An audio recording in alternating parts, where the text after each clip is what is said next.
Hello and welcome to Fierce. This program celebrates the diversity of LGBTIQ identities and perspectives.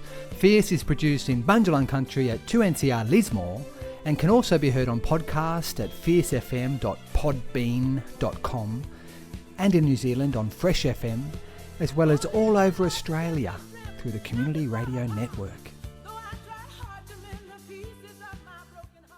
This is Peter Lena, and I want to acknowledge the traditional owners of the lands where you are listening. They took care of these lands sustainably for hundreds of thousands of years and then shared this land with us at great cost to their own lives. I want to honour and thank them for the work they have done and continue to do to care for country and to sit on the earth. I also want to thank the fairies and crones who came before us in history to fight for our human rights, to love fiercely. Fierce. On the phone we have Passion Pop, Andrew Sharp, who has an amazing hotel out in Barraba, and it is a theatre. The Playhouse Hotel. You've won awards for your hotel. Well, it was an old pub built in 1905. I renovated it in the early 2000s. There's an old pool hall where they used to play billiards, and I converted it into an 80-seat theatre, and we used it for plays and movies and concerts. And so there was a question of like, well, what do I do with the rest of the building? So I converted it into a boutique hotel. Downstairs we have an art gallery and a courtyard and a conference room and a cafe and a restaurant. It's very popular, and I'm very proud of it. Before I met you, people were talking about the guy from Barraba. Really? And so you were infamous amongst the queers here, anyway, in the Rainbow region. Yes. And so what's Barraba's claim to fame? It was established in the late 19th century as a supply town for all the neighbouring sheep stations. Then they became predominantly wheat, and nowadays they're beef cattle grazing stations mostly. Only 1,200 people. We have a lot of retirees here who come for the very stable lifestyle and the very close community. We've got a couple of schools, we've got a good hospital, beautiful swimming pool, and of course we have a cinema at the Playhouse Hotel. As far as the bad things are concerned, the closed-mindedness, particularly politically, and the isolation is what allows that to happen. I've been able to bring arts into this town, a little art gallery and a cinema, and I show some quite controversial films that stimulate discussion and include the local people in the wider conversation and do actually broaden their minds. And I'm really proud of being able to do that. So I know you've had fires around there recently. Do you think the climate's changing around Barraba? Have you seen any major changes in the fires this year? The whole of the eastern part of Australia is in the worst drought ever. I've just come back from the hinterland area near Kyogle, and I was horrified really to see how dry it is up there. And driving all the way down via the inland route back to Barraba, so brown. And farmers are hand-feeding their stock. They're buying in hay at vast expense. It's a catastrophe, really, and it's a slow-motion catastrophe. I think that the government really should be announcing a disaster. Because, you know, if it was an earthquake and it will happen in an afternoon, fine. But this is happening slowly over months and years. The people are truly suffering up here. A system of farming was set in place in the early 20th century, which has not really fundamentally changed, and it's not actually sustainable. And now might be an opportunity to look at more sustainable farming methods.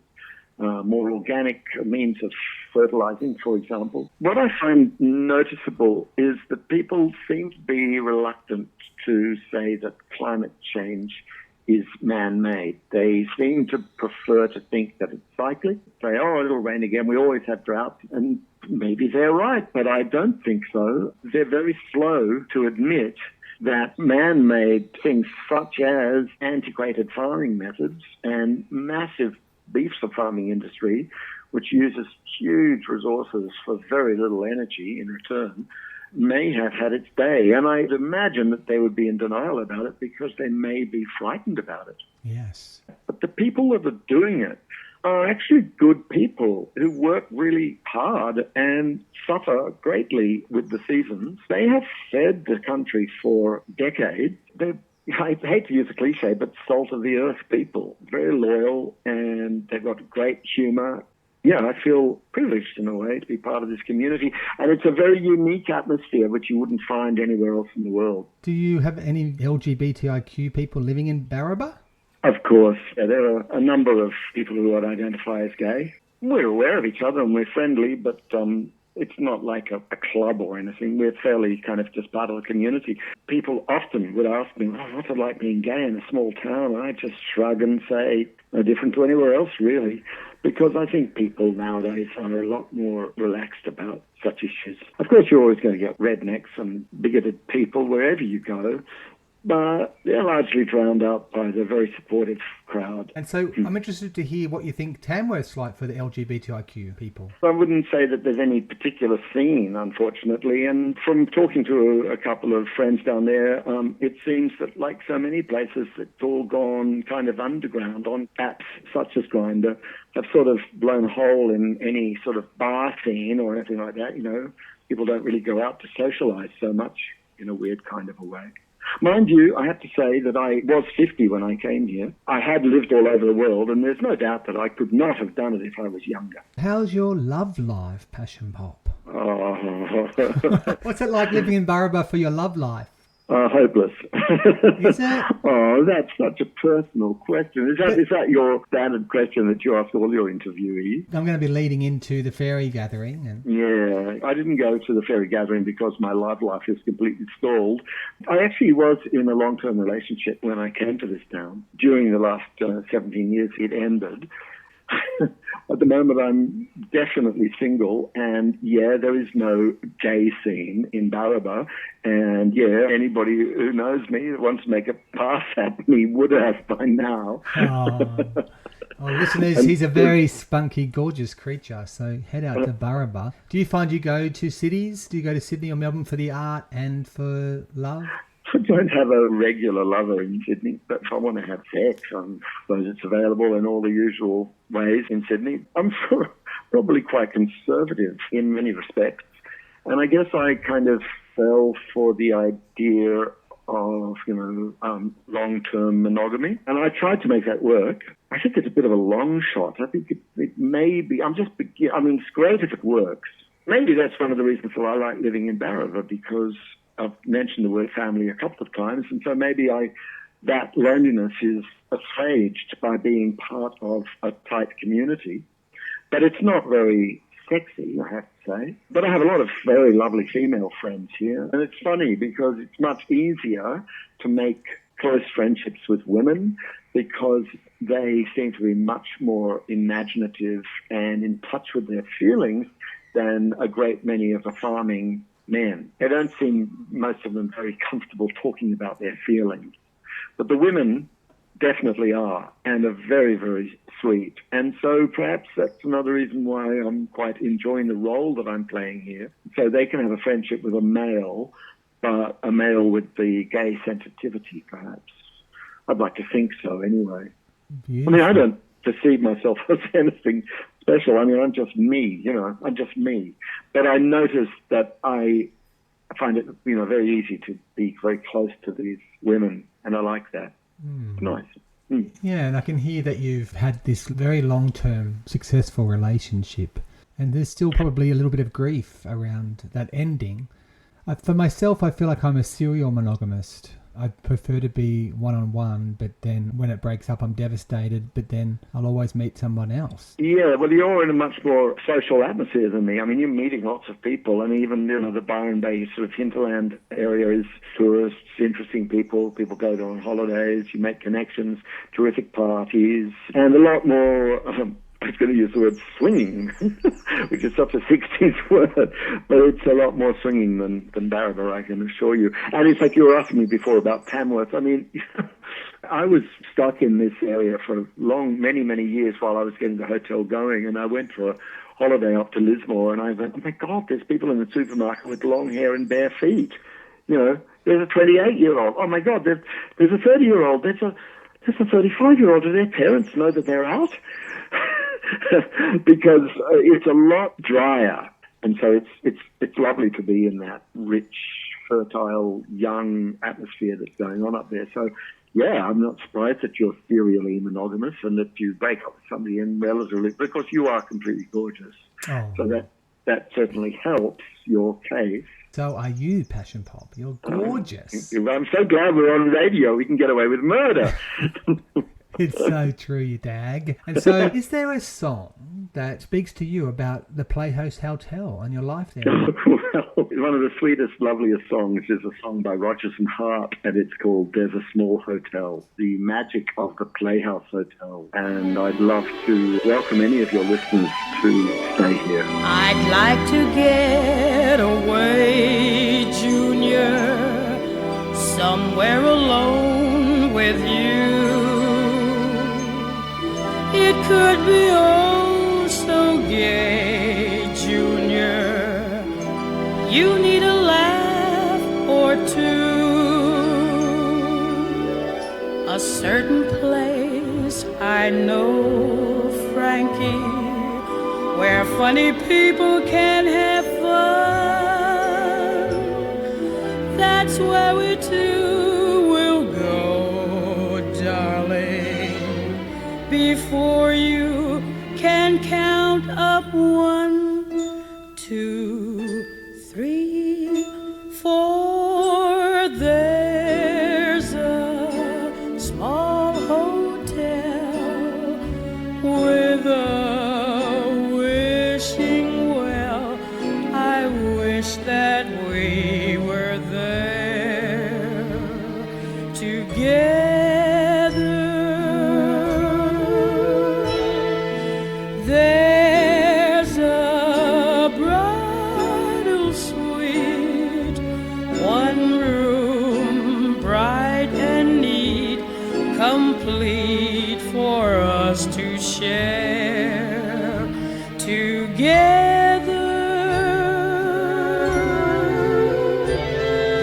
Looking through the window, you can see a distant steeple, not a sign of people who want people.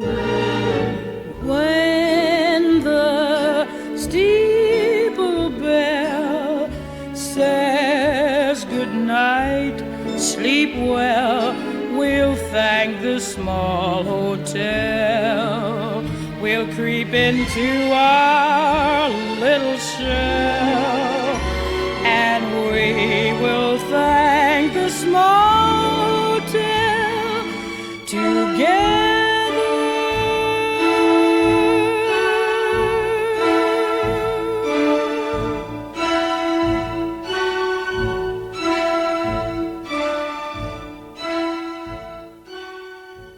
Hello, this is Michaela Berger, and life is a cabaret.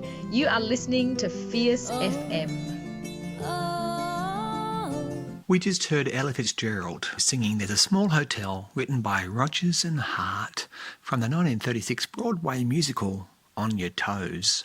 And we're in the middle of a chat with Passion Pop, who has just attended a fairy sex magic workshop in the Rainbow region, where this radio show is produced. The Fairy Sex Magic Workshop was developed by Harry Hay, who was born on the same day the Titanic sank. Harry often said, when one queen goes down, another comes up. His early life was a privilege, but he became devoted to social justice as a young man.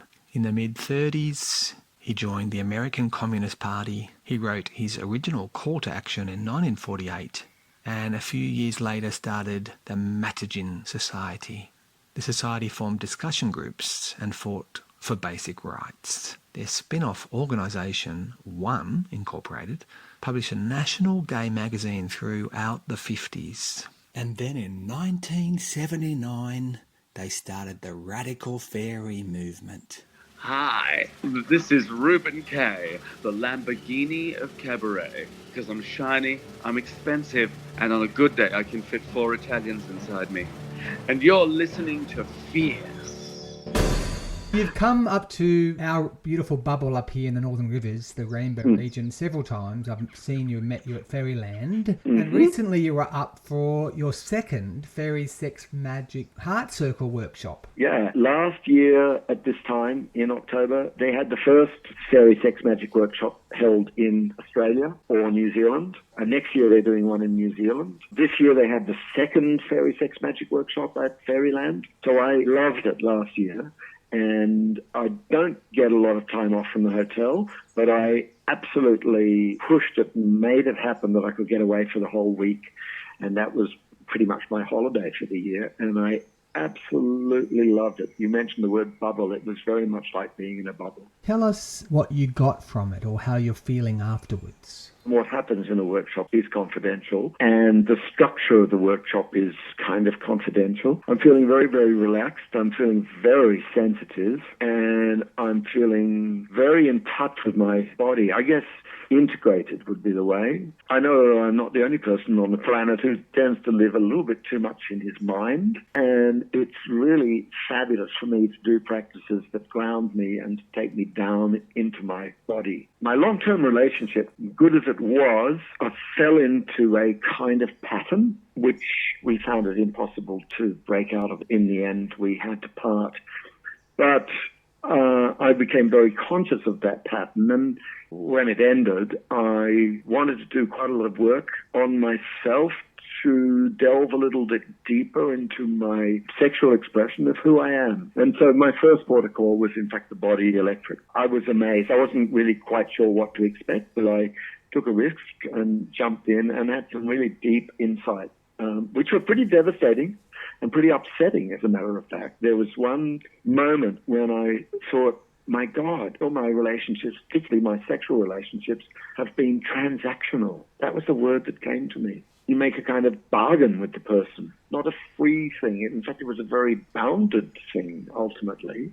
It didn't start out that way, but that's how it became. And I was very upset about that, and it kind of propelled me onto a journey to discover a freer way of loving. I'm no longer looking for the one. If I find somebody who I can say is the one, that would be great. I'd like that. But I'm not so sure that that's what's going to be delivered to me at this stage, because I have found what people have been talking to me about for ages, which is a polyamorous sharing of an understanding with a wider group of people. And I find that very liberating.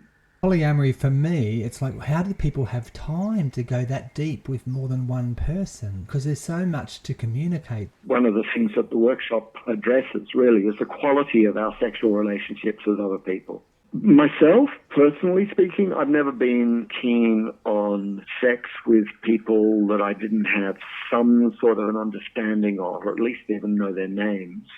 Because I find the cruising scene can be very brutal, very discriminatory. And it's nice if people of a similar sensitivity can share space together. Now, how can you find that person in a dark room? I mean, it's like looking for a needle in a haystack, literally. So I think it would be creating a bond with a special person, and then maybe you meet another special person, and slowly it might grow, and maybe people might move in together in the same group house or same neighborhood. I think you'd still be very discriminatory. It doesn't mean you just have sex with everybody, but you have sex with the people with whom you have a deeper resonance. In the gay world, a lot of relationships or friendships begin with sex and end with friendship. And I think it's quite nice if it goes the other way around. In the workshop, we explored things that we have in common. When you get deep down below the surface, people pretty much everywhere are very, very similar. In fact, Barbara Streisand said the other day in a speech, she said, humanity, we're 99% the same. She said the other 1% is Donald Trump. And we sit in circle and we speak from the heart about whatever is arriving within us at the time. And I tried to focus on physical sensations, try to ascertain exactly how I was feeling, and try to speak to that.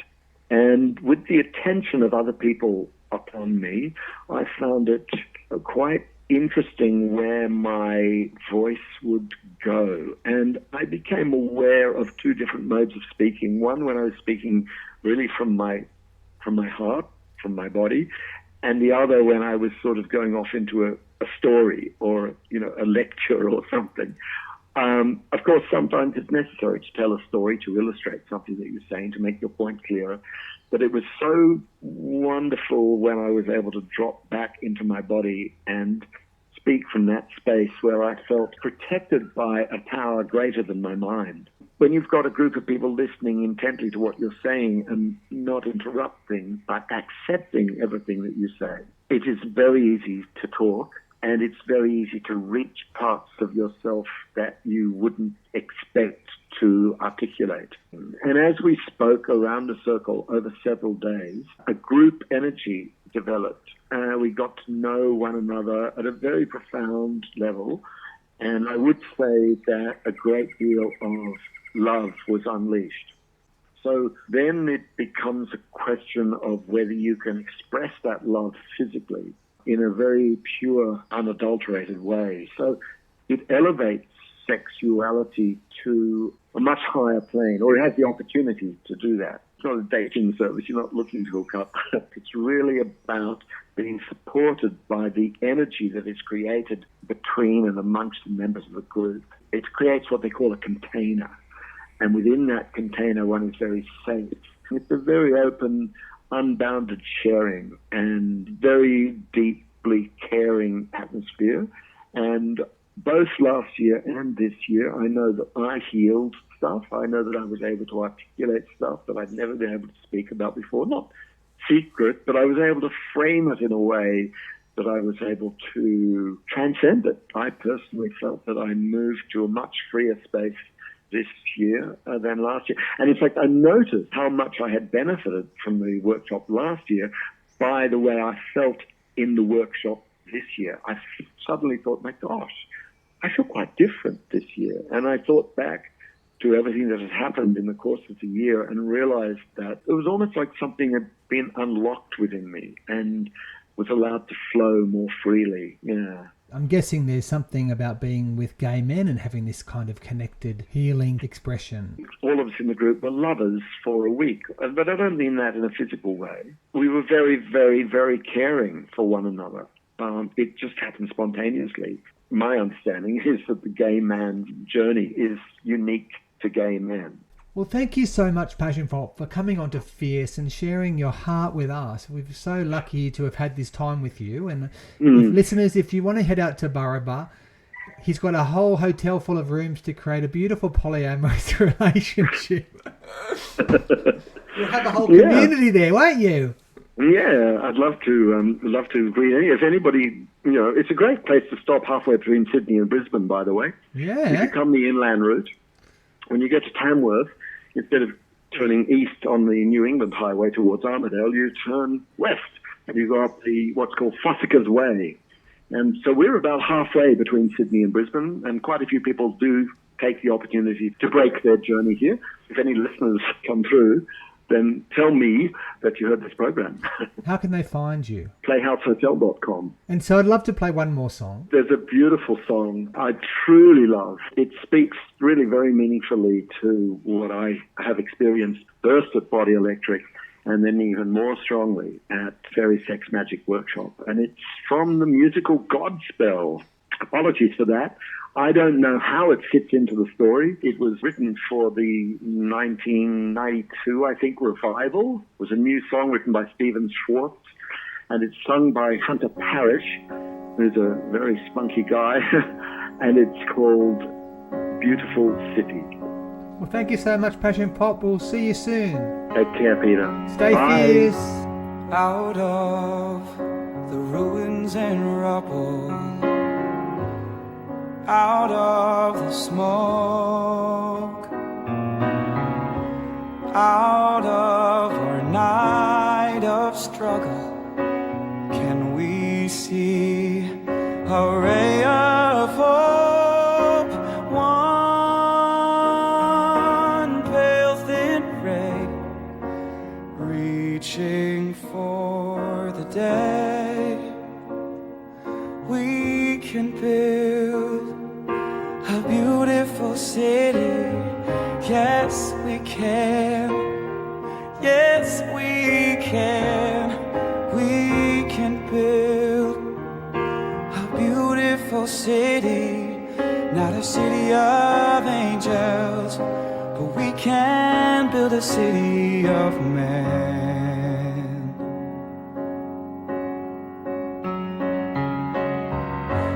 We may not reach the ending, but we can start slowly but truly mending, brick by brick, heart by heart.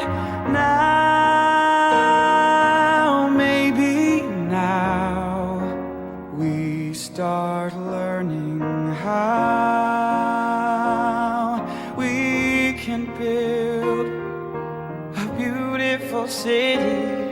Yes, we can. Yes, we can. We can build a beautiful city. Not a city of angels, but we can build a city of men.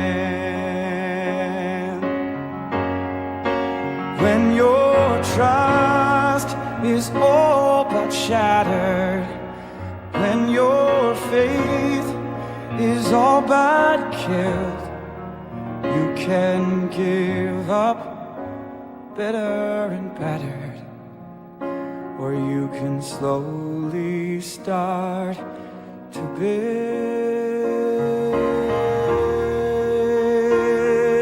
a beautiful city. Yes, we can. Yes, we can. We can build a beautiful city. Not a city of angels, but finally a city of men.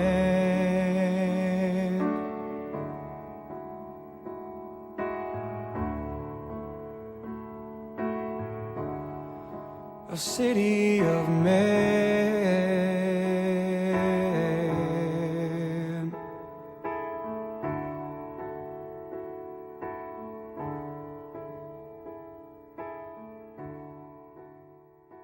Thank you for listening to Fierce.